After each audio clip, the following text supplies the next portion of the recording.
Hello everyone, welcome to Luanban Xiansu. Putin is helpless against Ukraine's biggest airstrike of the year, a sea of fire.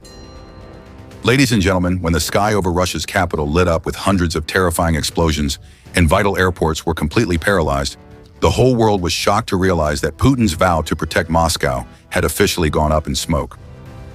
From the oil depots burning fiercely in Krasnodar to the rain of cheap but devastating FP-1 drones, Ukraine is bleeding the Kremlin's war machine dry right on Russian territory. While Moscow was still reeling from the record-breaking raid, a new military phantom named Zesty has begun to emerge, taking deep, penetrating strikes into the heart of Russia to an unstoppable new level. Is this the psychological blow that will bring Russia to its knees, or just the start of a worse nightmare threatening the empire? Don't take your eyes off the screen, because what you're about to witness will shatter every preconception about the strength of a superpower being cornered on the brink of collapse. Ukraine has officially launched a thunderous strike right at the heart of Moscow. This is the largest drone attack of the year as Russia is engulfed in flames.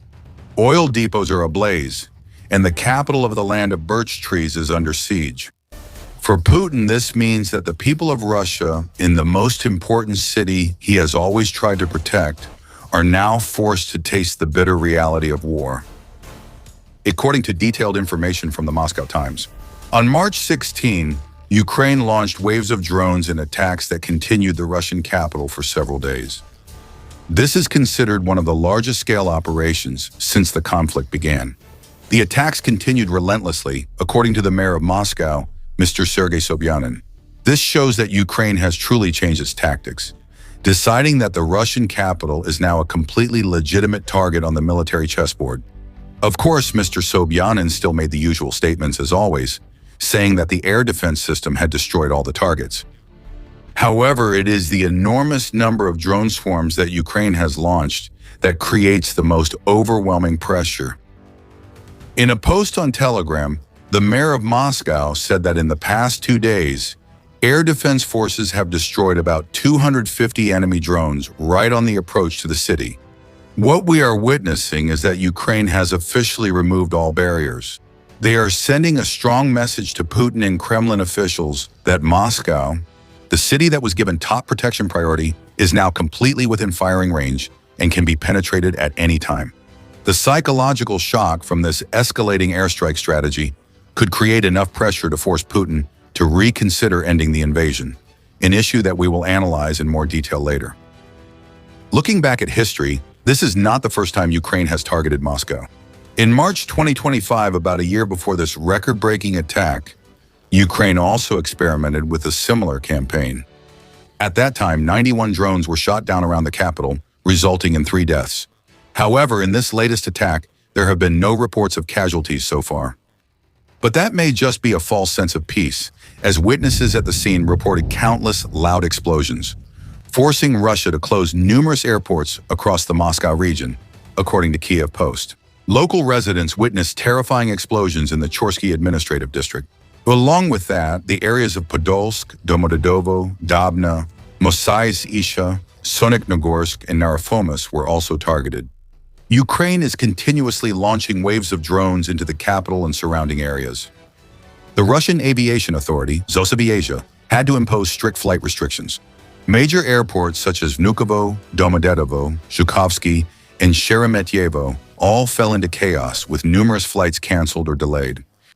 Currently, only Vnukovo Airport has temporarily resumed normal operations, while other locations still have to coordinate flights under the strict supervision of the authorities.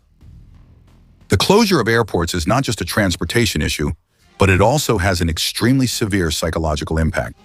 Thousands of Russian tourists being stranded is the most vivid evidence that drones from Ukraine have reached Russian territory.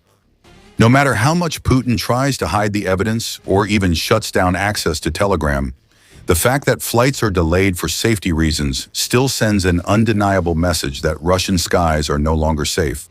In addition, flight cancellations leading to ticket refunds have directly drained the Kremlin's revenue.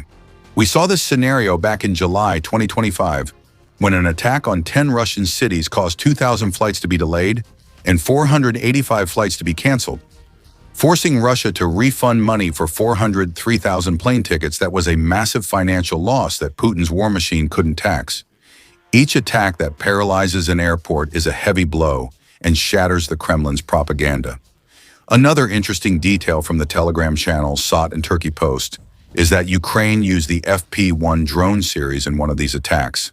They were launched in waves of 8 to 10 drones, each capable of carrying 60 kilograms of explosives and flying up to 1,400 kilometers, putting a bridge in an extremely dangerous position. This is a new weapon that was introduced in May 2025 with the ability to be mass-produced at a very low cost, according to Firepoint, the manufacturer of the FP-1. This is the cheapest and most effective drone in its class, allowing Ukraine to launch massive swarms to overwhelm Russia's air defense systems. Although the attacks on a bridge don't seem to have caused immediate destruction according to official reports, this is a serious warning.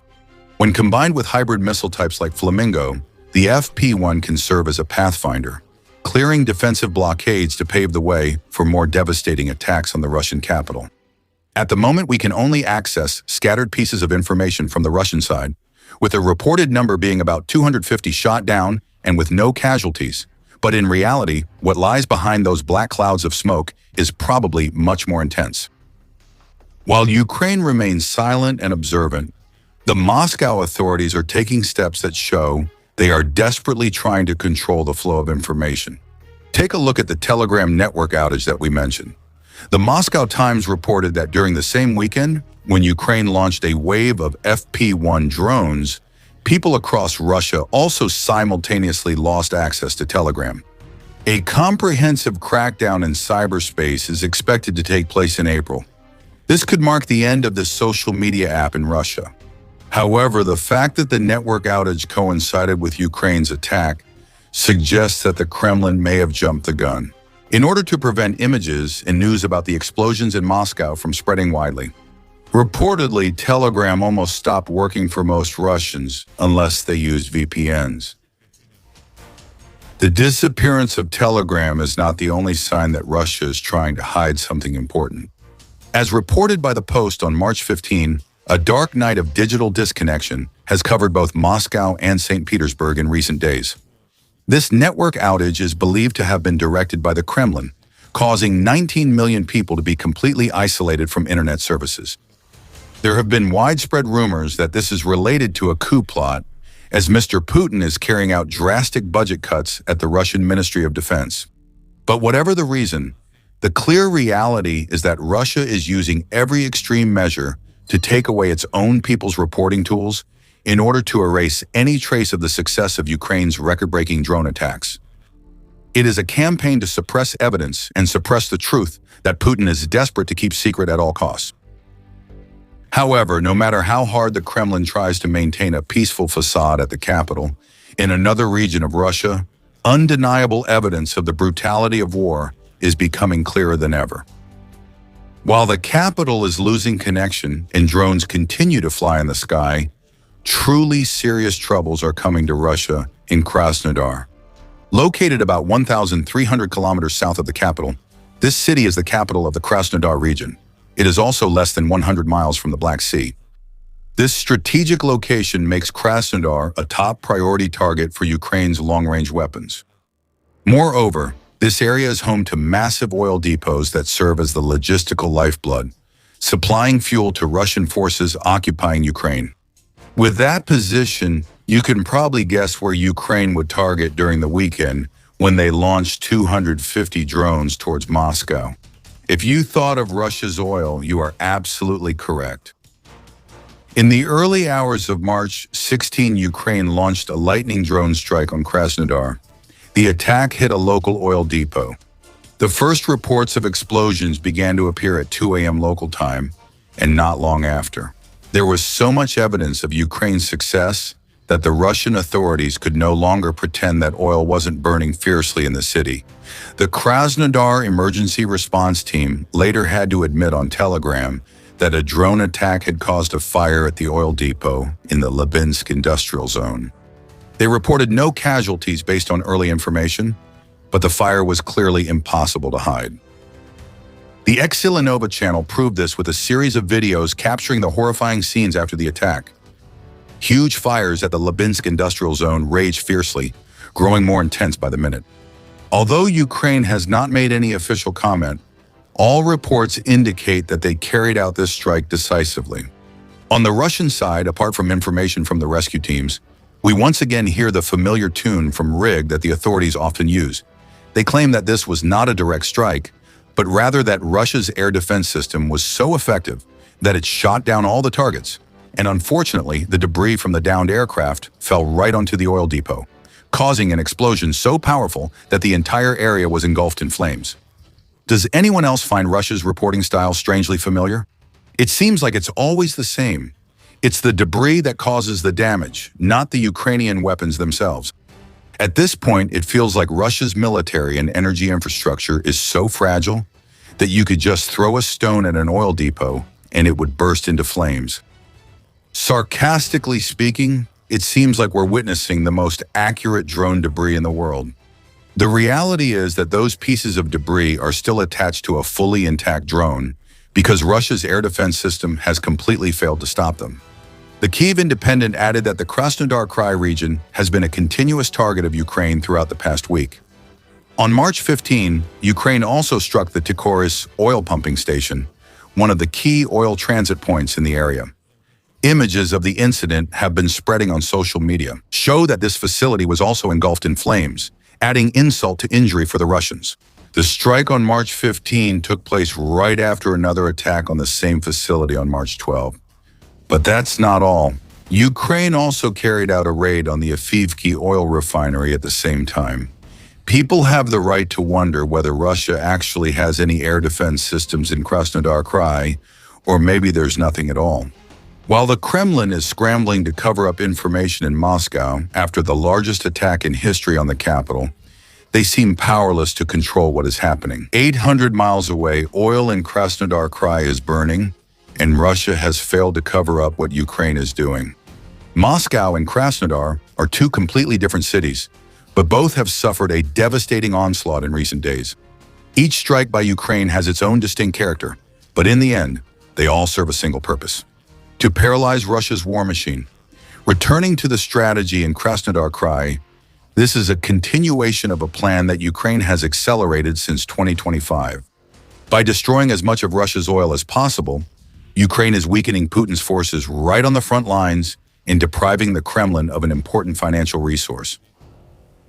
As the Kyiv newspaper explains, Krasnodar Krai is considered a strategic logistics hub for the Russian military. The oil depots here serve as gas stations for Russian troops fighting in southern Ukraine. Ukraine's logic is very simple but effective. If you destroy the gas stations, you will cut off the fuel supply right at its source. This means that Russian tanks, armored vehicles, and all mechanized vehicles in Ukraine will become immobile pieces of scrap metal. Mechanized assaults will be forced to become infantry attacks because the machines will no longer have fuel to move.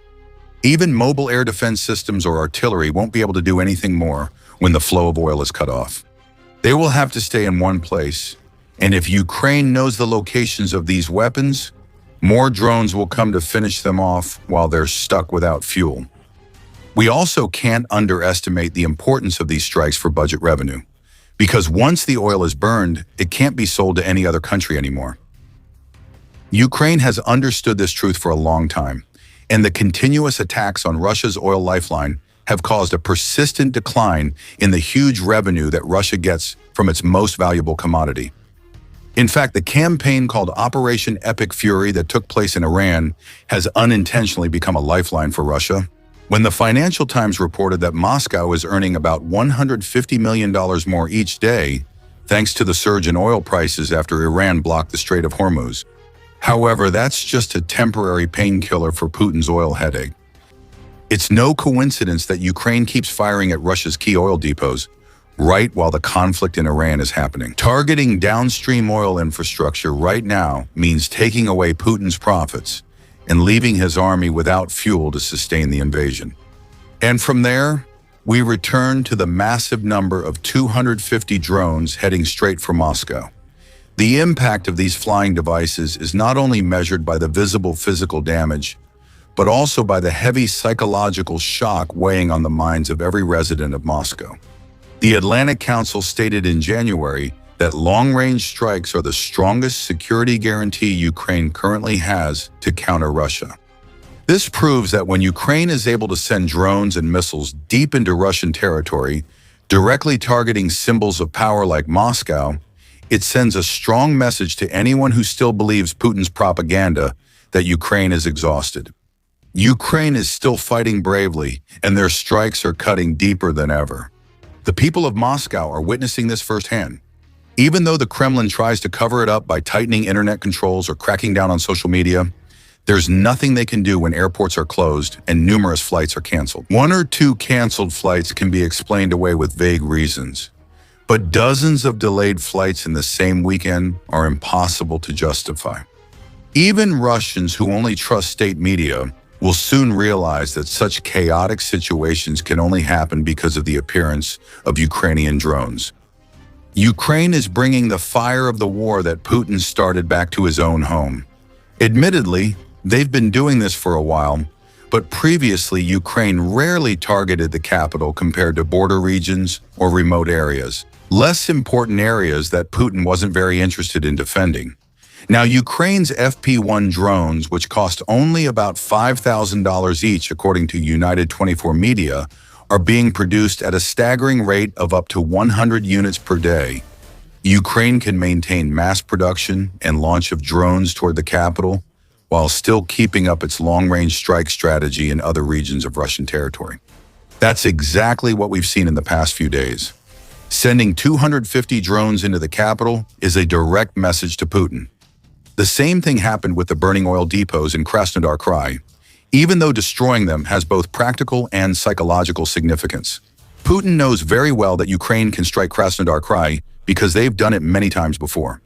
What he doesn't want to admit, even though it's as clear as day, is that the capital is now on the target list. Even if we assume Russia is telling the truth that all 250 drones were shot down over the capital, even in that scenario, Putin still has to face some tough questions himself. How many more drones can Ukraine send? Will the capital continue to be targeted?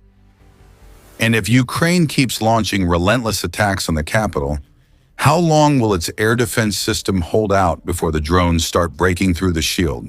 Reminding the people of this city that the war Putin started could hurt them, their country, and even the leader who has always built up his strong image. We will wait for the answer in the coming days, but for now, Ukrainian drones are still relentlessly heading toward the capital. Every explosion, whether in the air or on the ground, makes the Russian people wonder why, after 4 years of war, their supposedly powerful leader still fails to subdue a country he has repeatedly claimed is on the verge of collapse. And perhaps things for Russia are only just beginning to get worse. As Ukraine escalates its airstrike strategy and begins targeting the capital, the United States is also finalizing the testing of a weapon that could take Ukraine's strike capabilities to a whole new level. The sword named Justy Darker is ready to be pressed against Putin's throat. Let's wait and see. So do you think Putin regrets his decision to invade Ukraine?